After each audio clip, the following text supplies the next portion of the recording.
Creepy Music Industry Stories, The Music Industry Exposed Part 1. Over the years, I have met some interesting individuals while being in the music industry. I grew up in the music industry. I also have been in it my entire adult life. Over the years, through ups and downs, I've met different types of characters, different people, and encountered various things. But one of the stories that really sticks out to me, and it sparked a memory when I watched the interview of Tanisha on Soft White Underbelly. And she said something at the end of the interview that was very similar to something that I had gone through, where I was a struggling artist. I only had at that point a small interface to record in with my computer and that guitar right there, the little guitar, that's it. I was recording, but my computer wasn't very fast. I didn't have all the plugins and stuff like that they have today. This was years ago. All of the tools weren't available back then that we have today, and I wanted to do more of my recordings. And I ended up encountering a music manager who was also an industry executive,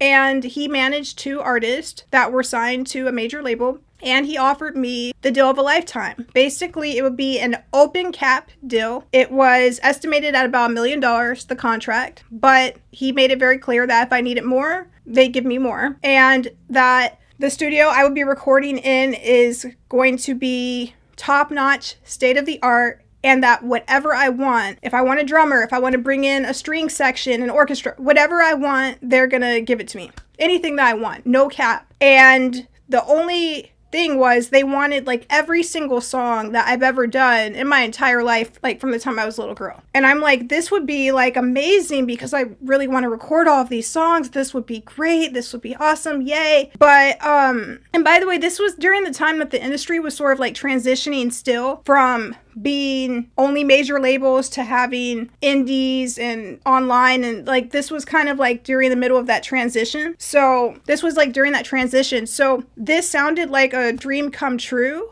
but something felt really, really off. So part of the deal again was a lot of my songs would be going to these 2 other artists. And I was like, well, okay, but how am I going to actually make money and stuff like that? The terms of the contract was basically I would end up making money after everything was recouped. But basically, if they had hit songs, I would be paid afterwards, only after everything was accounted for. So if it was $1 million, after the $1 million was made, after all these other things, then I would get the money. And as far as my own songs, I could record one of my own songs per every, it's like I get 1 song and per every 9 songs I give them, or every 10 songs I give them. So as far as my own songs, I would get 1 song that I could record with the full production or whatever per every like 10 songs that I gave them, something like that. They wanted like everything that I've ever written, which was like 100 songs at that point. But something about this didn't feel right. So we had this huge open budget. We had these 2 people that were signed to the industry. We had anything you want, you've got it. They made it very clear. Anything you want, you've got it. You can live there, we'll do your housing, anything you want. Just write. We just need the songs. That's all we need. State of the art, any amount of anything. And he really was almost laughing at the fact that I'm like, but what if I want this engineer? What if I want that engineer? What if I want this? What if I want that? Anything you want, we've got it. He's like, there's a incredible amount of money in this basically. And I'm like, but why do you want me? Later on, so I already had a music manager at that point. I ran it by him, kind of like a halfway music manager. Ran it through him, but something about this whole thing I did not feel right about. Something felt really dark. And this guy kept telling me that,